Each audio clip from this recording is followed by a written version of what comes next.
Great, Kat, and thank you all for being online. It's a real honour to come and bring this work to you.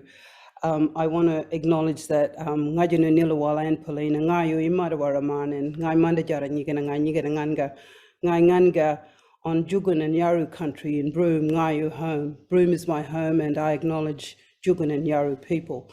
This is a very interesting conversation, and as we say, it's a start, it's an emergence of a conversation in regards to seeing rivers as ancestral beings.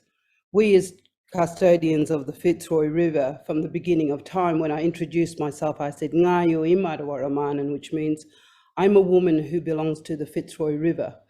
So I am duty bound under a law of obligation to protect this river and to do everything I can in partnership with the elders and all of the nations who live along the Fitzroy River. So from that perspective, we have always seen the river as a living ancestor. We cry with it, we sing with it, we dance with it. We know that it holds not just our memory, but the memories from the beginning of time. So rivers are very, very important, not just in our nation, but across the world globally. And I was quite excited some time back to hear about the Wanganui, the Whanganui, and how the custodians had registered as legal personhood. And I came and I sat on the riverbank with the elders and I said, do you realize that there's a river in New Zealand and it's got, it's recognized as a legal entity, and talked about personhood? And they looked at me as if I was a bit wacky. And they said to me, when I spoke of our river, not a human being. The river is not a human being. It's an ancestral being. And so that took me to a place where I thought, well, we really need to start to look at how do we push the boundaries of legal pluralism to acknowledge not just nature's rights, but ancestral beings' rights in nature, and to bring that pluralism into having meaningful context in the world in which we see rivers across the globe under so much stress and wondering what the humans are doing.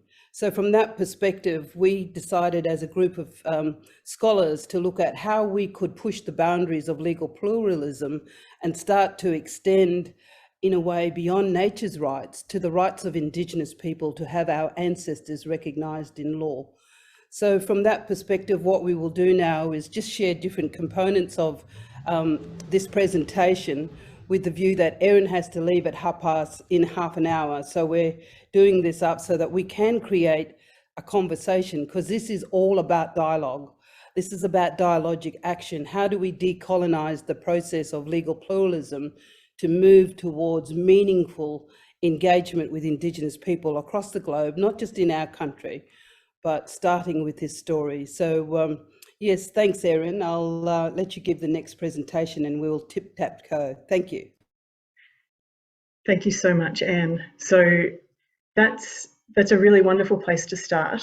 And I want to keep that idea of relationships in your mind as we move through this next part of the conversation, because I think it's something that settler state law, and certainly Western law in general, has trouble with. We tend to define relationships as being through the lens of rights. And so that sets up our relationship to be at an interface of conflict. Sometimes that's where you need to be in order to progress an environmental agenda or a rights-based agenda. But I think this conversation around rivers and their reconceptualization in settler state law and Western law as ancestral beings really starts to challenge that foundation. But let's put this into a global setting. Rights of nature have been emerging around the world and they are accelerating. This table is already out of date, but you can see that since 2006, we've had growing examples around the world where nature has received rights in specific ways. So constitutions have been changed. We can see that Ecuador in 2008 was the first place in the world to recognise the rights of nature in its constitution. There have been court cases in India. There's been new legislation in places like Aotearoa, New Zealand, that Anne just mentioned, with the case of Te Awatupua. That was the one that got all the headlines. That was the river being recognised as a legal person. But of course, there was the example of Te Uruwera, the national park that was recognised as a legal person and was the first in New Zealand to receive that status. And you can see again, local laws, constitutional court cases, statutes, constitutional amendments happening across the globe as rights of nature continue to rise. Alex, next slide, please.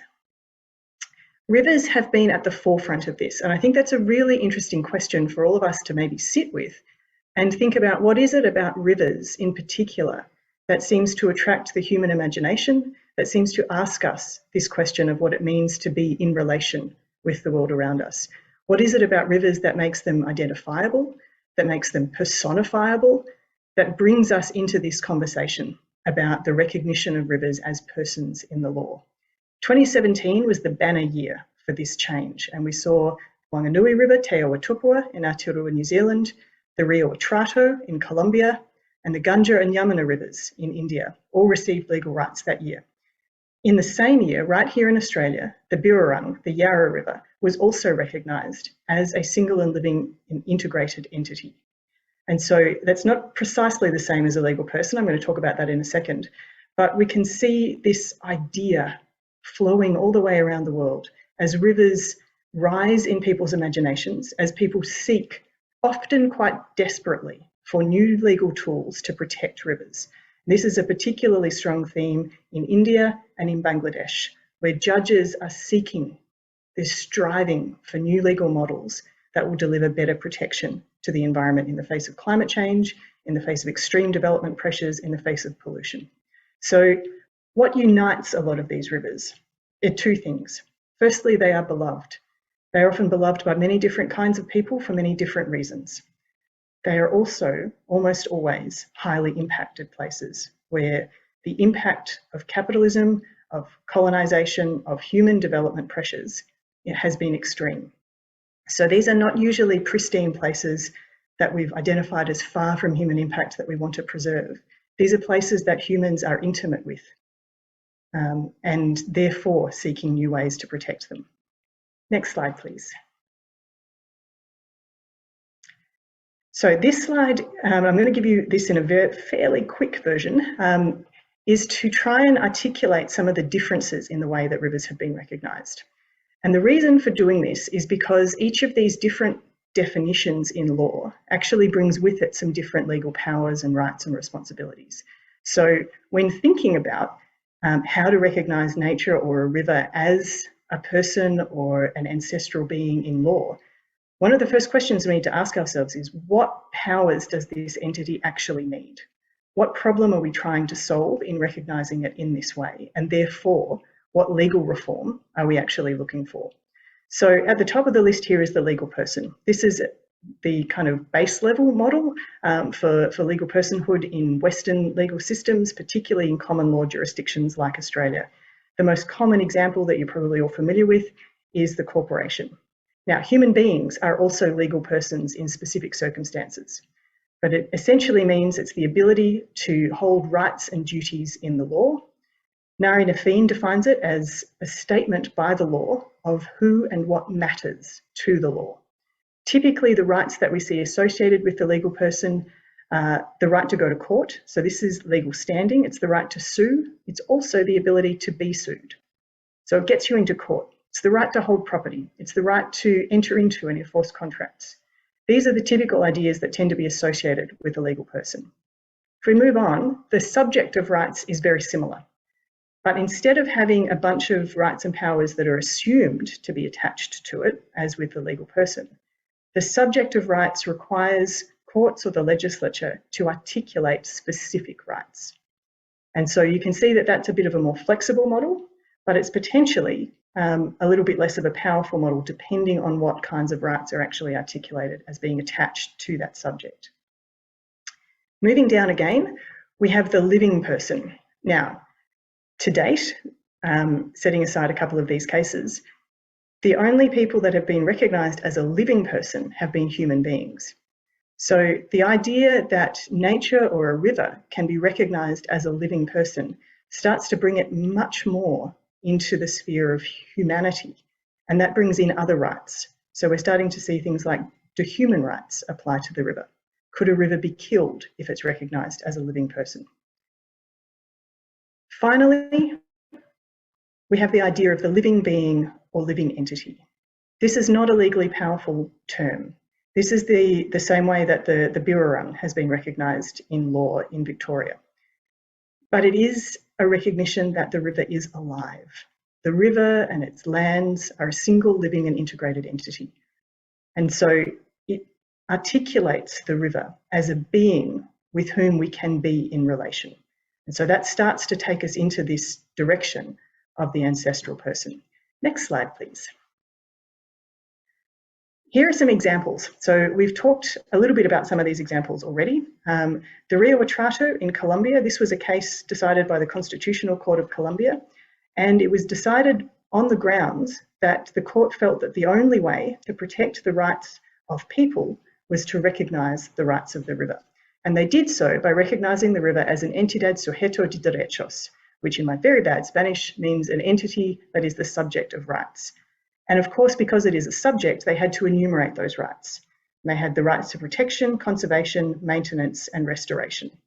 So those are the rights that the river now holds. You'll note there that it doesn't necessarily have the right to own property, for instance. So that impedes the ability of the river to participate in particular human contexts. The Wanganui River combined two ideas. It's an indivisible and living whole from the mountains to the sea, as well as a legal person with all the rights, powers, duties, and liabilities of a legal person. So putting those two together creates the idea of a living entity with those significant legal powers. Gunja and Yamuna rivers brought a whole lot of different ideas together. They're juristic, they're legal, they're living entities. They've got the rights and duties of a legal person as well as the rights and liabilities of a living person. And so that immediately led to some really interesting outcomes and some very creative uses of the law. So an activist has filed a police report claiming that the Yamuna River has been murdered because the court has recognised it as a living person, and it is so toxic and so polluted that the activist considers the river to be dead. So if it was a living person and it is now dead, then somebody must have killed it. So that's the kind of creativity that starts being opened up when we articulate these rivers as different kinds of persons. In the US and Canada, we've had lots of different examples. These tend to mainly happen at the local level. They tend to fail when people try and rely on these rights to oppose state or federal level development applications. So they're a bit of a back and forth in the US, but they tend to be a legal entity, so a subject with specific rights, such as the right to flow. Again, they tend not to be enforceable at higher levels. In Bangladesh, the court recognised all rivers as legal persons and living entities. So again, we have that combination of legal power and the river being alive. Next slide, please. And a couple of really important Australian examples.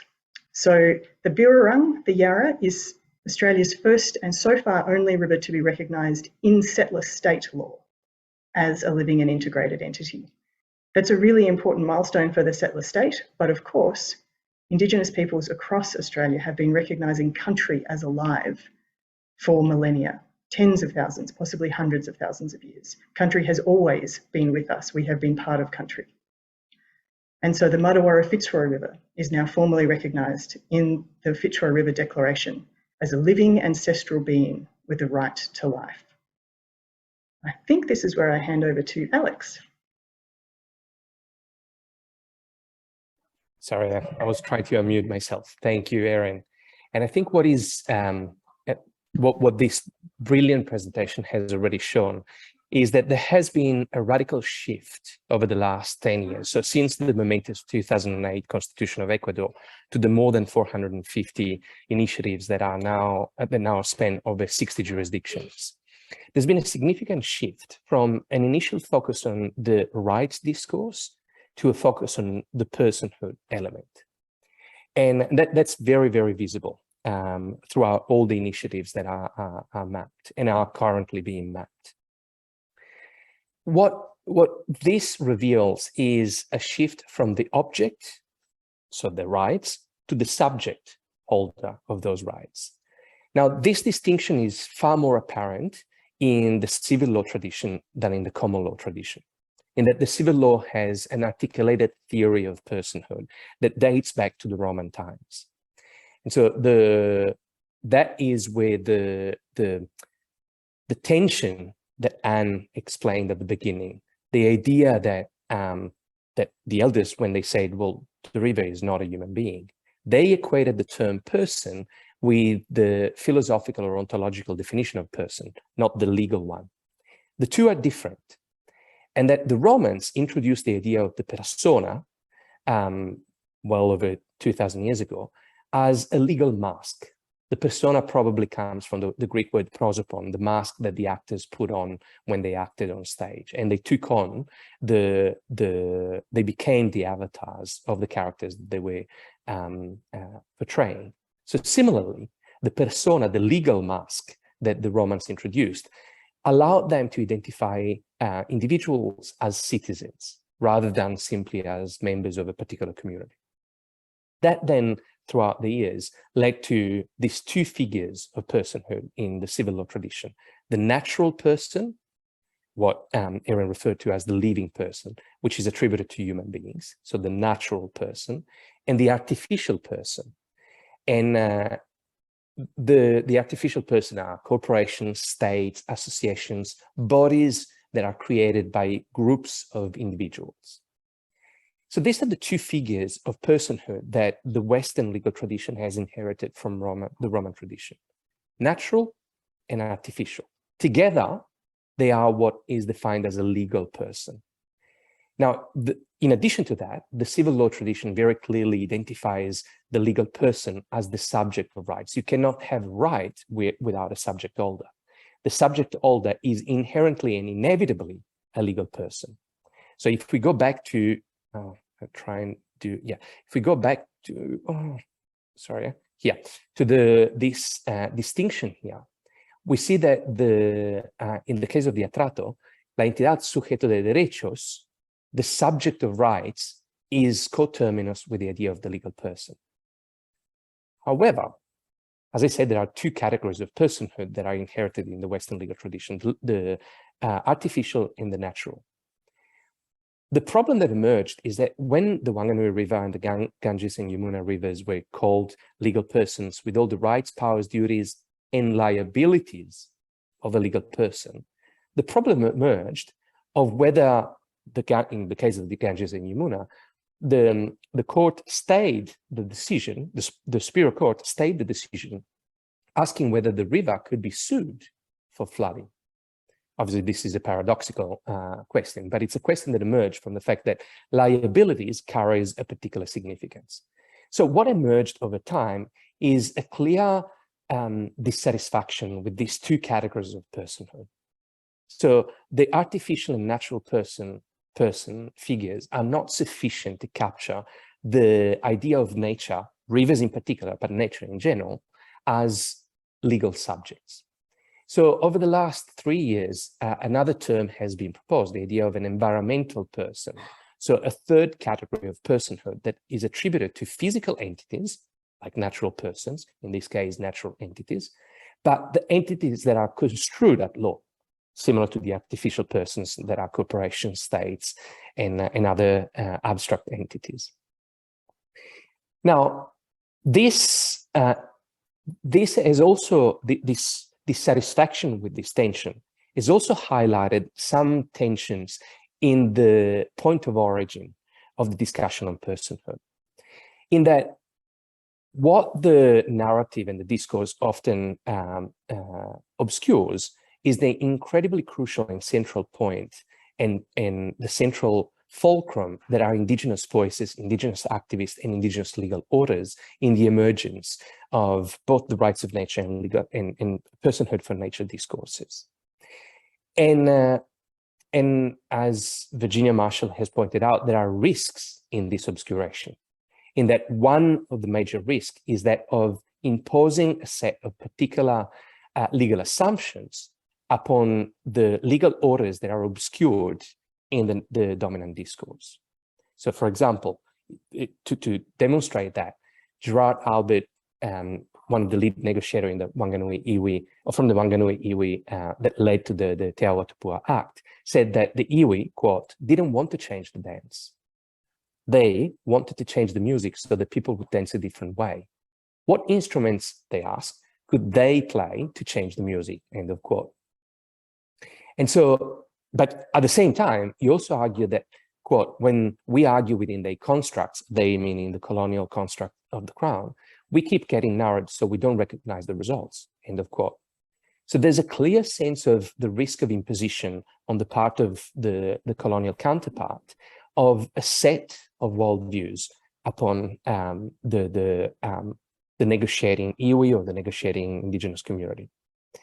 And as Virginia also points out, there are two additional risks. One is that the focus on rights of nature, the overemphasis of rights of nature because of these reasons may lead to the fracture of the relationship between people and nature. And also, these new rights and persons and personhood figures can be used, if not used correctly, can be used to displace the rights of indigenous peoples. And so the call is to a decolonizing process that is embedded in the process of discussing legal personhood or environmental personhood for nature. Now, obviously, legal personhood has been attributed to nature not only in colonial settings, but in all the colonial settings in which that has happened. The issue is as much an issue of social justice and intercultural justice as it is one of environmental concerns. And so what so this background led Anne, Erin, myself, and a few other colleagues to start thinking about a new figure, one that goes beyond the idea of the environmental person, one that doesn't exist, that we termed ancestral personhood, to bring together the idea of the river and nature in general, or at least some environmental features in general, as ancestral beings, and the idea of the legal persona that we inherited from the Western legal tradition. So the ancestral personhood is a figure that lies at the intersection of two or multiple distinct legal orders. That it's not something that is prescribed, it's something that emerges dialogically from the interaction of these different legal orders and may emerge differently in different intercultural contexts. And this is, as Anne said, an invitation to legal pluralism, in the full acknowledgement that we don't have the answer to what that legal pluralism leads to. It's an invitation to ourselves to be open to engage with the discussion of pluralism that the idea of an ancestral person brings with it. But it's also an opening beyond the human. And I think that is the key invitation of the ancestral person, that forces us and invites us to recognize that we are not the only members of this legal or internormative dialogue. And this is where I'll pass it over to you again, Anne, to conclude. Yeah, no, thank you, Alex. And Erin's probably left now. But I think one of the things is, as you said, in order to do this, you have to be brave. You have to push the boundaries and bring in the dialogue to have the dialogic action. Otherwise, we can't have transformation. So I think one of the important things is that other people are tuning into this conversation as well globally. A paper that Kat will provide from David Tackers says, "We are the river." And David travelled around and published this paper in 2021, talking to all different people in regards to coming to this point. So what we're saying is that this is an emergence of a conversation around ancestral personhood. You saw how long it took for nature's rights to get up. And one of the things I want to say is that even with the nature's rights conversation, it is Indigenous people across the globe who have been leading this legal transformation in partnership with legal scholars and legal practitioners. So I think, you know, as I said, we're being brave, we're pushing the boundaries. It does seem to be making sense because people are also tuning into this. Now, one of the things I wanted to say is, besides David Tacker's work, Kat also is providing some other information, because one of the things that happened in Western Australia a couple of years ago was the state government took Andrew Forrest to court on behalf of the Ashburton River and the traditional owners from the Ashburton River to challenge Andrew Forrest on a development proposal which he was advocating to put 10 weirs down the Ashburton River, a sacred river of the traditional owners, and the traditional owners with the state took Andrew Forrest to court and was found to have standing and merit And so at the moment, that was the finding of the State Arbitration Tribunal. But obviously, Mr. Forrest is challenging that. So it's an ongoing conversation. But the point that I'm making is that it's now coming into these conversations and debates on how we push these boundaries to be able to start to recognize that our ancestors do have standing and merit, whether they're in the form of a river, a mountain, a tree, or whatever.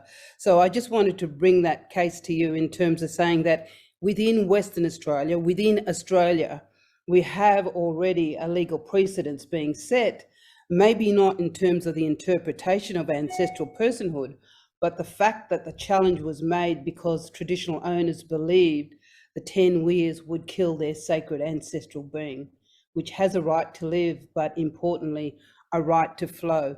So from that point, we see that rivers are talking. They are communicating across the world globally, and particularly in our nation. And the case I bring to point is the Barker River that many of you are working on in conversation with Martuwarra. So traditional owners are the voice of the river. They are projecting this conversation and moving it into a space that I think is going to transform, originally the rights of nature towards ancestral personhood. So we have a case, a story that we are publishing within the ANU, and many of the people on the panel and watching today are part of that dialogue. And that paper is called A Tale of Two Rivers. So people are being brave, they are pushing the boundaries, they are bringing rivers into conversation and dialogue. And what we're saying is that we think that this has standing and merit. What you see before you is a picture of the very top of the catchment that flows all the way down to my country on the river at the bottom near the mouth of the river. So from that perspective, we thank you for the opportunity to present our work. There's also a published paper on this if you choose to read that alongside of David Tacker's work. But what we want to say is that rivers are communicating, they are talking. We as traditional owners, as custodians of these rivers, are the voice for the rivers, with the rivers, and we believe that this is an exciting time, and we don't know where it's going to go or if it will go anywhere. But what we're saying is that let's be brave, let's have the dialogue, and let's see how we stand to protect something that I believe is the arteries of this planet that we really need to love and pay particular attention to. So from that perspective, we're happy to take questions. As I said, I think Erin has gone. If there are any questions that we can't respond, we can take them on notice and come back to you. But other than that, we want to thank you for your time, because we know that everyone's time poor, but we believe this is an exciting conversation and we're very proud to be having it. And it definitely is not creating a distance between traditional owners. In fact, it was the traditional owners from the Martuwarra who said that this is a conversation that we need to have with the world, and we need to push the boundaries in order to be able to protect sacred rivers nationally and globally. Galia Marble, thank you.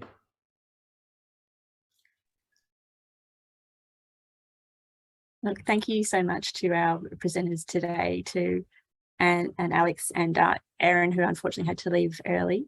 I have many questions, and I'm sure you do too, but I'd like to open it up to the floor. If you would like to ask a question, please raise your hand on Zoom, or you can put a question in the chat.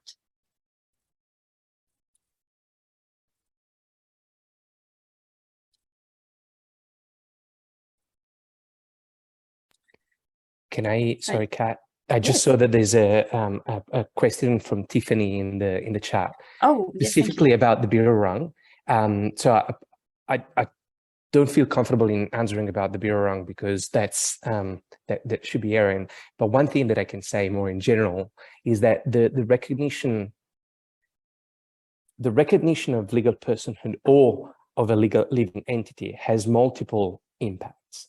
One is legal, as we were saying, in that it has the impact of creating the possibility of using the court system to alter or at least stop human behavior that is detrimental to the entity that is being recognized as a legal person. But at another level, there's a symbolic power of seeing the river no longer as just often in the city is seen as an open sewer even, not only as an object, as a resource, as a thing, but rather to see it as something more, something that moves toward the idea of that being an ancestor that Anne has so clearly shared with us. And it's very hard for the modern mind to it's very hard yet for the modern mind to see it as such. But the recognition of the Birrarung, for example, as a living entity has already led to a different way of conceptualizing the river. And so I remember Erin sharing maybe 2 years ago, I think it was Erin, some work that had been done by a few kids, primary school kids with the Birrarung, where they said that what they were drawing or creating in terms of pieces of art was actually communicated to them by the river herself. So it was the river granting or gifting them with these artistic pieces. So there's a deep epistemological shift that is occurring as a result of that. So I hope actually that answers a little bit, at least, that question. Yeah, I'm sure it does. And thanks so much. Certainly there is quite a talk of an ontological shift away from what is sometimes called the modern water paradigm, which might also be the resource-based or the Western water paradigm. I see a question in the chat from Sango, and Sango, I'll just read that out, which is how do you conceptualize waste or pollution within rivers, I guess within an ancestral personhood or an environmental personhood model? I think that's the question.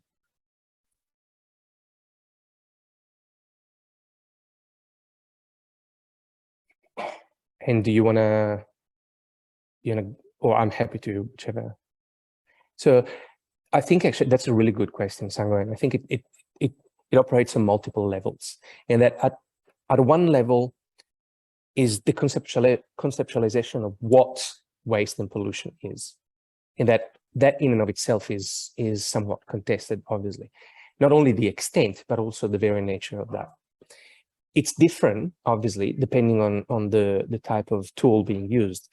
If we're talking about a legal person with rights, duties, etc., and the rights are the rights to flow unimpeded, then that means that the balance of what constitutes lawful pollution and against what is unlawful pollution or lawful waste or unlawful waste is to be determined by the courts. It means that the river has the capacity to have standing and to initiate an action in court, to have its rights assessed by the court itself. So we actually bring into bear the power of the judiciary to make a decision as to whether that particular instance of pollution is to be construed as lawful or unlawful. In certain cases, it's been hypothesized that some pollution is inevitable, and therefore it might be construed as trumping the right of the river. But that balance of right is something that the courts will have to do. In terms of the ancestral person, however, I think this is more advanced. And this is because, as Anne said, this is an opening conversation. It's an emerging conversation.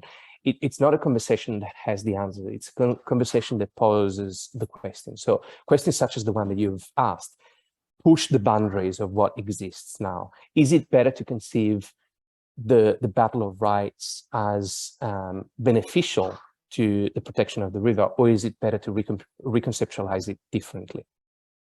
So depending on what angle is to be taken, the answer to that may vary quite dramatically.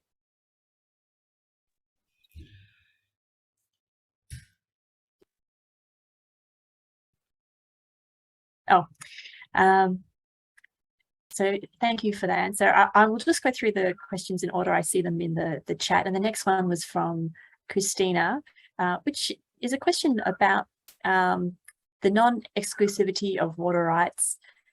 Is that seen as optimal or just part of legal pluralism? I'm not sure what that question's asking. Alex or Anne, do you have an answer, or should we ask Christina for a bit more information? Well, I think this is definitely something that's on the agenda, particularly in our nation. Who owns the water? And water rights is very much at the front of Indigenous leadership and Indigenous reform around water.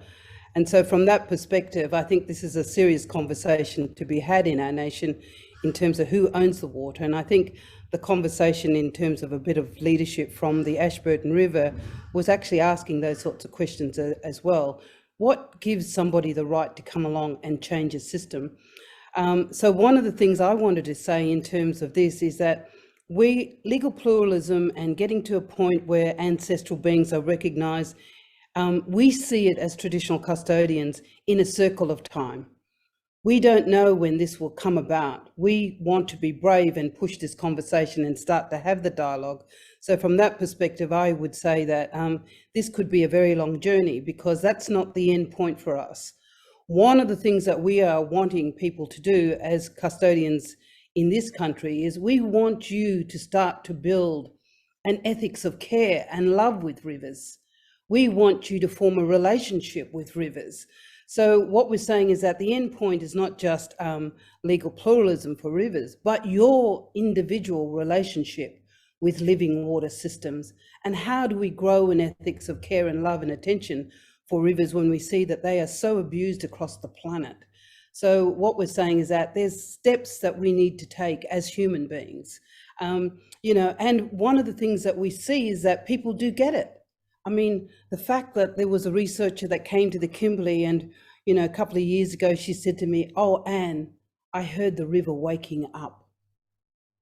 And, we might just go, "Oh, yes, so what?" But what we're talking about is exactly what we've had from the beginning of time, is that unless you form this ethical relationship of love and care and nurturing, how can we at least start to have a conversation that moves into legal pluralism?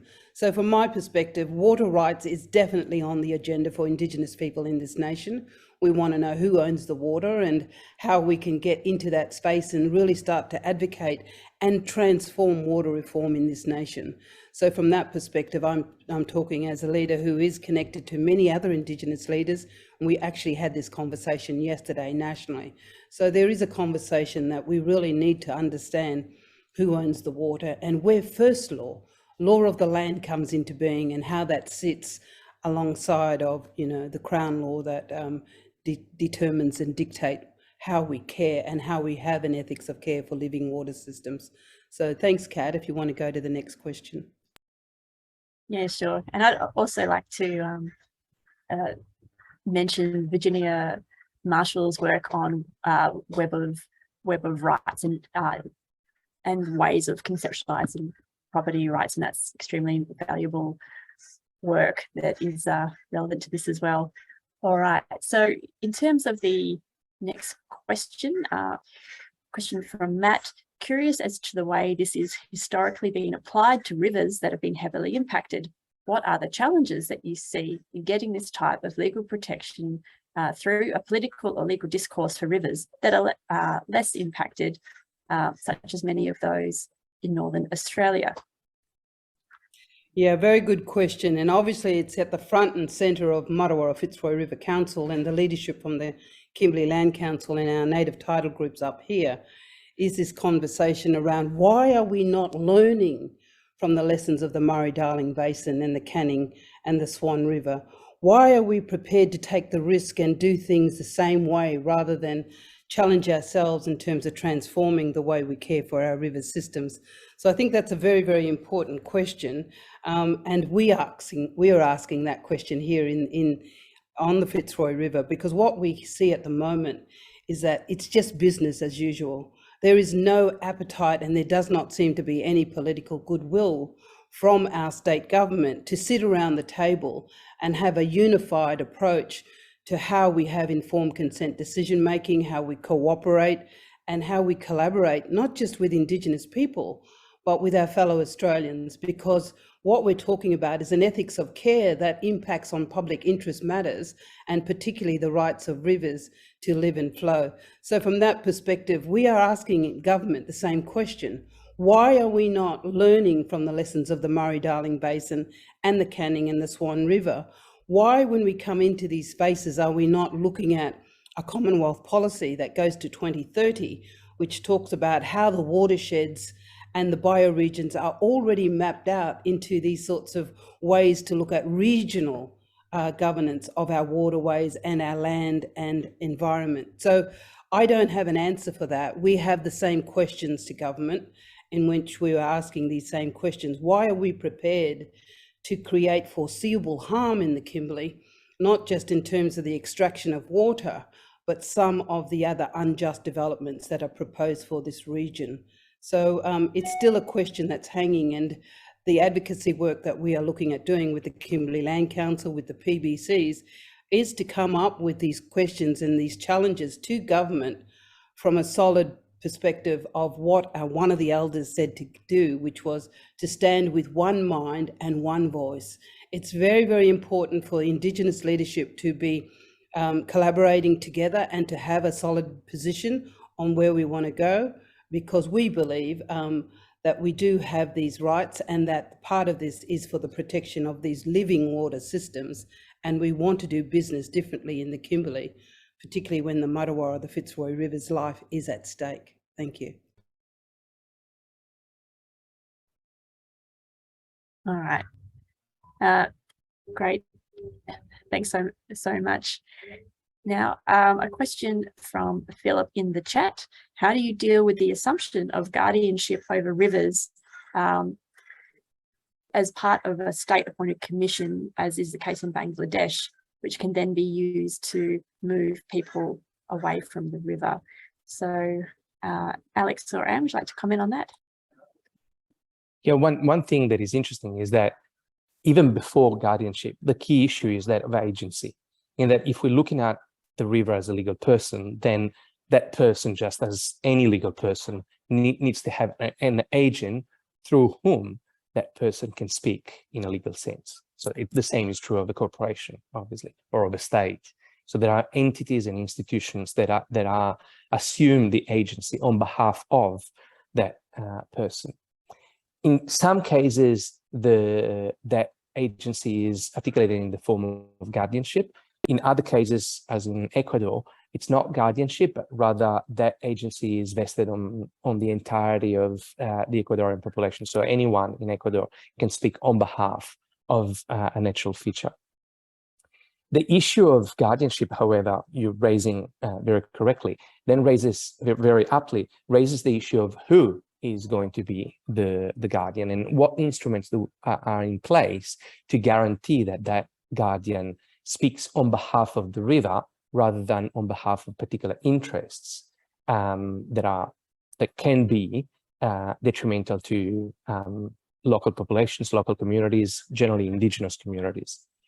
There's a very interesting thesis that is coming out. I can't actually reveal because it hasn't been finalized, but I had the privilege of reading that really looks at the issue of guardianship and stewardship.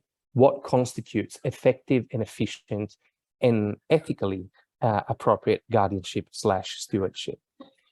The two examples that we can look at are the one that I just mentioned about Ecuador, where everybody is a potential stakeholder, and the other one is that of the Wanganui Iwi, where the guardians of the river are two specific guardians, very specifically identified with equal powers, one appointed by the Crown, the appointment of whom can lead to the problem that you just identified, but the other one nominated by the iwi.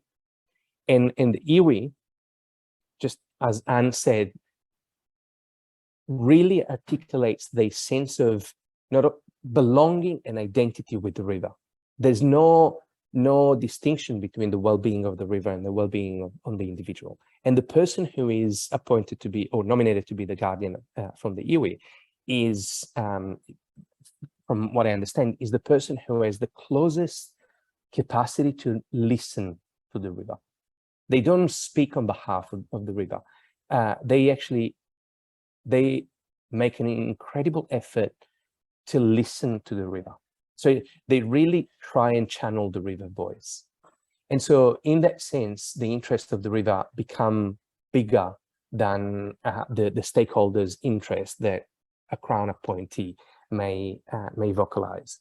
So the issue of agency and the way in which it is legally construed is a key component of how personhood is construed. In our conversations that we've had, definitely that came up, although we don't have an answer because this is an ongoing conversation. It's something that is absolutely crucial. Who can listen to the river in the best way, and therefore tell others what the river is saying? Yeah, thank you. And I guess that points to some of the challenges with this model, which is quite has been applied in many diverse ways. I see that Jennifer McKay has mentioned she has a question. Jennifer, would you like to ask? Yes, it's Mackay. I'm from UniSA. I've done a lot of work on water plans. And a question for Anna. I mean, initially the plans drafted under state laws were appalling in their lack of consideration of Indigenous people at all. Do you think that water plans would be a start, a way to improve this? And then for Alessandro, in China they have a guardian of the river concept as well, where they make the guy liable if the river gets polluted. And it's quite an interesting concept. So Anna? Yeah, look, thank you for your question. I mean, here in Western Australia, we are currently just going through a process of reviewing the Rights in Water and Irrigation Act. So this is currently on the table right now, and the statutes are being drafted and the regulations are being drafted as we speak. One of the big issues around that is we are advocating for a merit-based appeal mechanism to be embedded in the legislation to ensure that any water license which will impact on native title rights and interest, we must have an appeal mechanism to be able to stand and defend our position to that.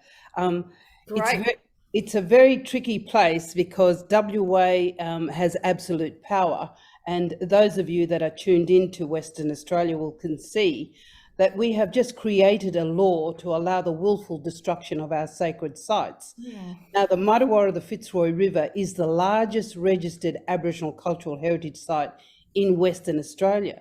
So we are worried very, very much in regards to what types of protection, if any, will be afforded to our river on the basis of it being protected. But one of the things that many people are advocating, because the state has called for submissions, one in terms of the Fitzroy River Management Plan, two in terms of a Derby plan, and there were considerable numbers of people who responded to that submission.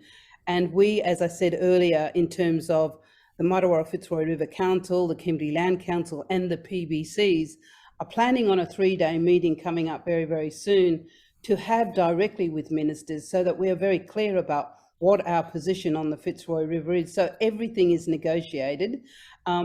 One of the things is once something's embedded in law, then the regulations wrap around to suit the intent of the law. So we do this in good faith because that's where we want to start. But obviously as Indigenous leaders who've been at the forefront of defending our lands and waters since we were invaded, have a different position in terms of, is it political theatre, is it publications, is it actually taking up a case in regards to the impact on our human rights, water justice, all of those sorts of things. So it's early days to do this, but one of the things our elders teach us is to go in from a peace approach and negotiate your position, and then you can work out if you need to bring in the strategies of war later. But we are doing this with a good spirit because we believe the time is right to have these conversations. The critical element is not to indigenize Indigenous leadership and weaponize that, but to stand united with one position of solidarity in terms of a joined up position on the Martuwarra Fitzroy River, and being very, very careful about what we're seeing, because as I said earlier in my introduction, we are not learning from the Murray-Darling Basin, the failures of the Murray-Darling Basin. We are not learning as a nation from the Canning and Swan statutory framework. And what we're saying is that any water planning needs to be embedded in legislation. We need to have a unity framework of a bioregional approach because saltwater, freshwater interface and the number of nations along that. So it's a start of a conversation with many things for Indigenous people in this country, but we have to be brave and take this up. And as I said, one of the things we believe is that we live in a circle of time, And we need to be brave and bring these issues up, and maybe they won't happen in my lifetime, but we have to be brave and have this conversation and see how we transform what we're doing, because it can't be business as usual. The world is saying we cannot continue extractive industries. We should not be opening up new gas and fossil fuels and coal. Yeah. And one of the things that we currently have right now is a conversation where it's come into the fore that we're talking about a Canning Basin and fracking the Canning Basin with shale gas. And we're looking across the world and saying, if we are to frack the Canning Basin, it is highly likely that we will create the largest man-made destruction on the planet, because we're talking about a basin 550,000 square kilometres onshore and 110 off. And what we're saying, where are the precautionary principles? Where's the cumulative impacts of development? Because what we can see right now as traditional owners on the Fitzroy River is that we have 3 huge projects that if one of them was to proceed, we will end up with ecocide and genocide, not just of our people, but people who live in the region and call the Kimberley their home. The bushfire survivors case in New South Wales is very good on the precautionary principle. There's some very good stuff coming out now, which I can send you the information if you like, because all the acts require ESD, even in WA, but no one's ever implemented it. But now we're getting Preston and others saying, well, you haven't done it. So there are some good stuff which I'm happy to share. Yeah, great. Thanks. If you can email it, or if you like, pop it in the chat. Thank you very much for that question and your input. Now, friends, we've just got a couple of minutes before the end of the seminar. There was a final question from John, which if we can just get to quickly, which was, how would the ancestral personhood model affect flora and fauna within the fish, flora and fauna within the river, such as fish catch size and quotas? Would either of you like to respond to that? Yeah, no, that's an interesting question. And I go back to first law of the land, where we had first law stories that teach us about values, about ethics, about code of conduct, how we negotiate and broker as citizens in a society, of how we're going to live in peace and harmony with each other and balance. So part of what these first law stories teach us is self-regulation. Do you think it's feasible to be catching these tiny little fish and consuming them? Maybe not. But this is the point we're making, is that it's really up to us to be thinking of, what does it mean to be an ethical human being? Do we do these things and push the boundaries and therefore impact on fish size? Is that the question? So I have no real answer, but if I'm sitting in a boat and I'm fishing and I pull up something little, I'd be throwing it back. So yeah, fish size does matter. It grows into something very, very big. I mean, the sawfish that we have on the Fitzroy River, it starts in the river and ends up as a 21-foot fish out in the ocean.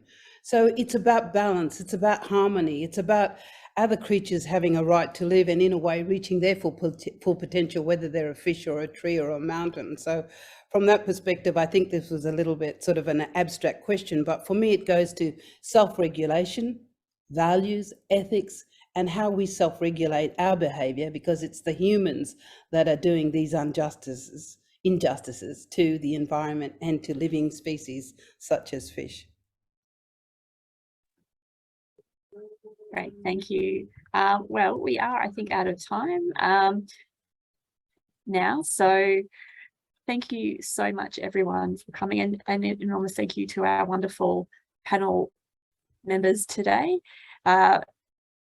Just mention as well, we do have another fantastic seminar on next week with Dr. Suvik Chakraborty.